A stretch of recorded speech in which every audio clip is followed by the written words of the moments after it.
Hey Cretans, it's Bob once again, and I wanted to share something with you that means a lot to me. I am a big Disney parks freak. My whole family loves to go. I've been going for years. My kids love the parks, and I just wanted to share my recent experience at Epcot. And I'll probably give some tips if you haven't been for a while, or some stuff you may not have known about the park that just general knowledge I've picked up over the years, stuff that you might find interesting as well. So I wanted to go up and pull Google Maps and let's go over my trip, and I'll tell you some highs, lows, and some pointers about what happened to me. Now, right off the bat, I just wanted to point out that we parked in the Journey lot. When they took this particular photo, this is a very, very busy day. If they are filling up the lot all the way to the Explore lot, yeah, that's an incredibly busy day. Mostly this is VIP and employee parking. And if you didn't know and you have an electric car, there's one spot in the Journey right somewhere around here. I've heard as little as just 4 locations. There could be more. They could be bringing in more over time. But this is where you would have to pay a little extra. You could park your electric car, charge it as long as you're there, and look how close you are to the front. I mean, my God, there's the main gate right there. That is a very short walk. And even though we parked in the Journey, we still took the tram, even though it was just a little bit longer, but that's because you want to save your feet whenever you can. I mean, look at the size of Epcot. All of this, Future World Showcase. That is a big, big park. I think Animal Kingdom is bigger only because they have that giant safari. But yeah, you want to save your feet every chance you get. So let's start off. Got through the gates, and I just want, if you've never been, they have these things called Leave a Legacy. A lot of people call them the tombstones. Yeah, and you can leave a picture of your family and a little message, and it's all alphabetized, but it's really, really tall, tiny, really tiny, very hard to see. I don't know what the time frame is for when you purchase it and when your picture finally goes up on this thing. I've heard these things are going away because this is a lot of space they could use for, I'm not really sure what, but maybe food and wine. This would be a great little area to set up a couple of kiosks, or the flower and garden. They have topiaries they stick up in this little garden spot here. Let's see. No, it won't go any tighter. But yeah, they'll have some there during flower and garden. And then this fountain, they really do need to do something with this fountain. There used to be like a spire in the middle, and it looked pretty cool. They've taken that out a number of years ago, and now it's something for you to walk around. So as we got in, usually when we go to Epcot, we spend some time in Future World, and then we go to World Showcase. Today was a little different, or this particular day was a little different. We decided if we get to one of the busiest rides of the day, which is Frozen, we go straight there. We are going to have the least amount of wait time. So what we did is we entered in, went around Spaceship Earth, we did our little ritual bathroom trip, and along the way, this area right here, this is one of the better trading areas in all the Disney parks. If you're a collector of Disney pins, which my family love, all of us, we see a pin we like. We're not avid collectors. We're not diehards. Like, we have to get every one of this particular set. We're not like that. But if we see one we like, it's like, yeah, I'm going to get that. And there'll be people around with like these gigantic, thick phone books of pins that they are willing to trade. But sometimes you'll get somebody who only wants like the very rarest, and sometimes you might get somebody who's like, yeah, I'll trade you whatever for whatever. So that's cool. But we skipped that because we were in a hurry. And I'm just pointing out a couple other things. We made our way around. Let's see. Yeah, we came around, went around the pin center.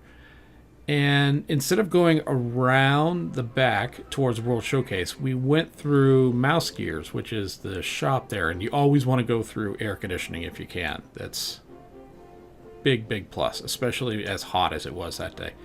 And then it exits out onto the left side.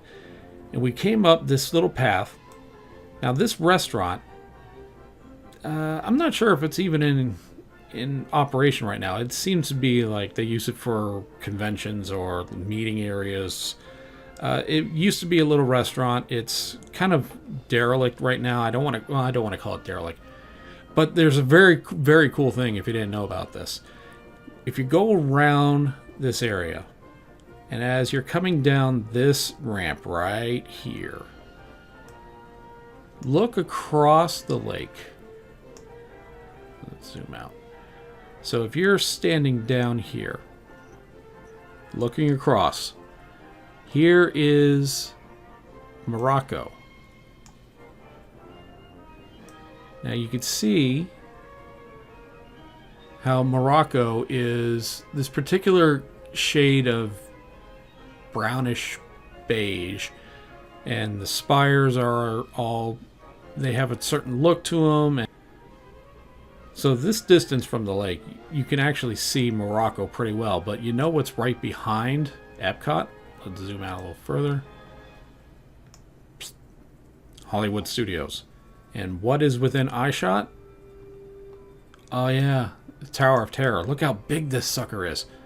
And you notice that it's that same shade of beigeish brown with the similar spires on the top of that. So when you're standing on this little bridge right here, walking this way towards the lake, you can see Morocco, and then blending right behind it is the Tower of Terror. It's one of the cooler things out there, and that just shows how close these two parks are to each other.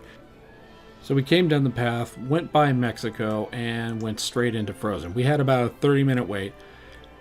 Frozen took over one of my favorite rides, not because it was a great ride, Maelstrom, but just because it was so weird. It was a weird, strange ride. You're going through a Norwegian forest.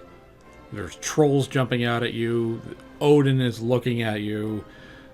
It's the strangest thing. Look it up on YouTube. I'm sure somebody has a ride along. And then it ends with you riding underneath a giant seafaring oil rig. It made no sense whatsoever.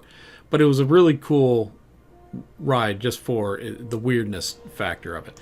So that's all gone, and they put in Frozen. Now, Frozen is probably one of the most technically advanced rides I have ever seen. At least it used to be. When we went on Frozen, our boat just, it felt like we were on bumper cars. We were getting thrown left and right, boom, boom, boom, boom, boom, boom, boom, boom. It got pretty rocky at times, to the point where I had never been on something this uncomfortable before. It might have been a one-time thing. It might be that the ride is just getting overused and the tracks are starting to wear out, but yeah, Frozen's starting to show some age, unless that was just a strange day. So then that was Frozen for us. We thought, all right, we did the really big ride for today. What else should we do? Well, we decided, since we usually start in Future World, then go to World Showcase, we'd flip it around. Start in World Showcase, then go to Future World. The problem with that is, World Showcase doesn't, aside from Frozen, does not open till 11 o'clock. Future World is only open till 7 o'clock. And there's a couple of exceptions, but not many. For the most part, Future World closes at 7. World Showcase doesn't open till 11 o'clock. You can do it that way, the way I suggested going World Showcase first, but you've got to plan it just right. What we did was we walked out at Frozen, and it was 11 o'clock on the dot. So we headed out, and we went to one of my favorite pavilions, Mexico. Now, Mexico is, without a doubt, gorgeous, and I'm not talking about the country because it is, but the pavilion itself, you walk through, and it's just unbelievably gorgeous. The restaurant that's all the way in the back, it's always worth it. Since I was with my two boys, we decided to go on the Grand Fiesta Tour, which unfortunately may not be around for much longer. There is some talk that they're going to phase it out, and possibly after Pixar does Coco, that the Three Caballeros will be gone and Coco will be in. Now, I don't know how they're going to work that out into a boat ride. There's probably going to be something with a boat in the movie. I don't know. There wasn't any. Well, yeah, there were boats in Frozen, but not really. So that's just it. I don't know if it's going to stay, it's going to go, and it's going to go on it while you can. So we get out of there. It's about 11:20, 11:30. We have 12:45 lunch reservations. So we decided, we'll just walk around a little bit. We hit one of the Disney traders. That's right. The port of entry and Disney traders. We hit these places and we just checked them out, see what they have. There were no festivals going on. So usually there'd be a lot of food and wine or flower and garden pavilions set up here. Not a whole lot. We decided, okay, by the time we got through all of this, we decided we're running a little low on time. It would take a while for us to go all the way around because we had lunch reservations over in Italy. So what we did is we jumped on the Friendship boat, which boards over by one of the little pavilions here, and it takes you all the way to Morocco. That saves you a good amount of time and walking. And we landed in Morocco. We get out. Now, Morocco is another one of those places they've renovated, kind of like they did with Mexico. They've added a restaurant on the outside. I can't recommend that if it's as hot as it normally is. During the winter, that's probably going to be gorgeous. I can't wait to do that. But some people don't realize this. Here's a little secret about Morocco. It's a pair of doors that aren't really labeled. They're right about here. And inside is a little art museum. Not many people know this. You can go right in, look around, walk out. Not much. Japan has had some work done lately. They've taken out, when we were there was an elevator to get up to the Tokyo dining area, which is the upstairs. The downstairs area is a shopping, and if you're into anything anime, Pokemon, Dragon Ball, anything popular anime, this first half of the building is loaded with it. That might go away once Nintendo World, Universal Studios gets opened up. I don't know. That's going to be a little wait and see. And Japan also has another little art museum. And their exhibits change out pretty frequently. Tokyo Dining and Teppen Idu, I think it's called. Great places. Very, very good places to eat. I love that place. Then we go on by, we got the American Adventure Pavilion. A lot of people don't realize that they made this look like a 1, 2, 3-story building when technically it's 5 stories. It's just another one of those cases of forced perspective that Disney is so famous for. I don't know what's going on here with the umbrellas. When they took this photo, let's see, no, I don't see any. Well, there must have been a concert going on because that looks like a lot of people sitting in the stands. And then we get to Italy. Now, I always recommend if you're going to go to Epcot, make a reservation to eat someplace. One of the more affordable and best options out there is all the way in the back of Italy, the pizzeria. Good stuff. Very, very, very good stuff. The kids split a pizza. Alicia and I split a pizza. Very good. We enjoyed it. Ours had melon on it. It was the weirdest thing, but it was good. It was very good. Okay, so we have our lunch, and we decide, which way should we go? Well, it was pretty much a 50-50. We were pretty much done with World Showcase. We could have gone left, we could have gone right. We decided to head back the way we came because we like Japan so much. We went in there again. And then we went to France. Now, France has a big overhaul coming up pretty soon. I don't know what's going to stay. I don't know what's going to go. But this entire movie theater back here, Impressions de France, that probably is going to go away. Monsieur Paul, that's probably going to stay. Chefs de France, that's the high-end French restaurant. That's probably going to stay. There's a little... I think this is it. Le Artisan de Glacis. I'm not French, I don't know. It's an ice cream joint. Yeah, that's a great place to stop for ice cream. But all of this, I don't know how much of this is going to go away. Probably the pastry shop, definitely the movie, which was recorded back in 1979, I believe. That's all going away, and they're going to bring in Ratatouille's a Ratatouille ride, where it's a trackless vehicle, and they have that already in other Disneyland parks, except for not Orlando or California. From France, we cross over the bridge, and over here you have the International Gateway. This is where, if you're staying at a couple other on-property resorts, you can take a ferry to them, and pretty soon when they build the Skyway gondola, the loading and unloading area is probably going to be over here as well. A lot of people thought it might be over by the monorail near the main entrance, but some people are thinking it's going to be somewhere in the International Launchway area. Next up is the UK Pavilion. A lot of fun here. I love the Rose and Crown. That is one of my favorite places to eat. It's a gorgeous area, and the front area here, a lot of people don't realize it, but it has the facade of 3 traditional English pubs. So from England, we head on down, go past Le Cellar. Funny how they have France, England, and Canada, which is a mix of the two. Really, Canada should be in the middle of both of those. But anyway, we come around the corner. We walk down this area down here.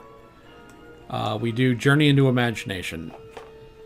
This ride has been overhauled a couple of times. I think they have it right as of right now. The way they have it is okay. Now, from Journey into Imagination, we went very short walk to the land. Now, the land is a multi-use area that I highly recommend for a number of reasons. First off, they have a little eatery on the inside where there is all kinds of different food to choose from. You cannot go wrong. And if you don't want to do the quick service, they do have a really fancy restaurant, the Garden Grill. Highly recommend that. It's a rotating restaurant where the whole place it spins real slow. You're not going too fast. There's a Circle of Life little show with the Lion King characters that I don't think is going to stick around. It's been a couple of different things, but the moneymaker is Soarin'. Soarin' has been expanded. It used to be Soarin' over California, but then they've built 2 other theaters, because I'm not sure if this photo is showing them. It could be one is here, and the third is over here, I believe. Actually, it could be all 3 of them are right here. It's hard to try to remember off of memory, but there are 3 theaters now, which really took down the wait time, because that wait time was brutal at times. It could go up to 2 hours on a regular day. Fast Pass would be gone before you can know it. And aside from Soarin', there's also the boat ride, which a lot of people would say, well, this is more educational than it is entertainment. It's still kind of interesting. It's showing you like how they do special ways of growing different kinds of food, and how most of what they grow is used at the Garden Grill restaurant. There's a couple of greenhouses, and then shows you, it is educational, but, my kids have never been bored on that ride. It's soothing, it's nice, it's like, it's Epcot's version of the People Mover, where it's entertaining and it can eat up a good amount of time. So we did both that boat ride and Soarin'. We had Fast Pass for that. And we come out, and then we came across what used to be Innovations. It's now an Epcot character meet and greet area. It's They really need to do something. Most of Future World is going to get refurbished as soon as Hollywood Studios is all completed. Because they're moving in phases. First it was Animal Kingdom with Pandora, then it's Hollywood Studios with Toy Story and Star Wars Land, and then they're going to move on to Future World at Epcot. They're going to just update a lot of stuff. We jumped across and we went to something that's going to be gone very soon. Universe of Energy, or Ellen's Energy Adventure, whichever you like. The first time I ever went on this was a lot like this particular day that I went. It was very hot. It was towards the end of the day. A lot of people were tired. You go in and there's not a lot of places to sit. There's a couple of benches across the back, and then you just stand and you watch a movie, then you get on the ride. And a lot of people are exhausted at that point. The first time I rode it, I fell asleep. Boom. Just lights out. I was so tired. I nudged myself up. I look around. Everybody who's with me, this was the first time, not with my family. Everyone I was with, heads down, fall asleep. Everybody in front of me, heads down, fall asleep. I turn around. There's a guy behind me laying in the bench on the ride, passed out. This is probably one of the most boring rides in any theme park. And that's not to say that it doesn't have good quality. It's got dinosaurs, man. Who doesn't love dinosaurs? But that's going away, and I still don't know how they did it, but Guardians of the Galaxy is moving in. It's going to be a Guardians of the Galaxy ride. I still don't know how they do that, because they must have come up with some kind of agreement with Universal, because they had the Marvel theme park rights, at least for the state of Florida. So I don't know how they're doing this. This is going to be interesting. Mission Space, when we went, was closed that particular day. They are updating the video screens or the video presentation, and they're changing because they have the intense and the less intense. I think the less intense, they're giving it a completely different video. So there's like a mission to Mars and a mission to point. Just, it's somewhere. Maybe I should have researched this. But it's basically, you can have two different movies. One of them being less intense, one of them being the gyro-spinning Wheel of Death that I've done my fair share. I'm done with it. I don't need to do the intense Mission Space ever again. Last 3 times I went on, I did get very dizzy. I might do it once if they have improved the video screen quality, because I can tell that probably might have played a factor in me getting queasy the last several times. But after that, then you have the test track. Test track, they're not touching. It's fine the way it is. Nothing wrong with it. Test track is very enjoyable. My boys love this ride. We didn't go on it that particular day because we had the Fast Pass for Soarin', and you can do Soarin' or test track. You can't do both. It's their major e-ticket. So yeah, that is Future World. That was our trip to Epcot. We hit Spaceship Earth on the way out because usually it's the first thing you do. It was the last thing for us, and we just thought we'd change it up. Now, again, if you plan on doing the way I suggested, doing World Showcase first, then Future World, time it just right. It's probably easier to stick with Future World first, then World Showcase. Especially if you have dinner reservations. That's the way you want to do it. So yeah, that was our trip to Epcot. I hope some of the tips I gave you were helpful. I hope, let me know if you've ever done it that way before yourself, or might try it in the future. Go ahead and let me know in the comments below. Thank you guys. If you liked it, go ahead and give us a subscribe. We love making these videos and we love your input, so feed us all the positive or negative comments you like. Thanks again. I'm Bob. Later.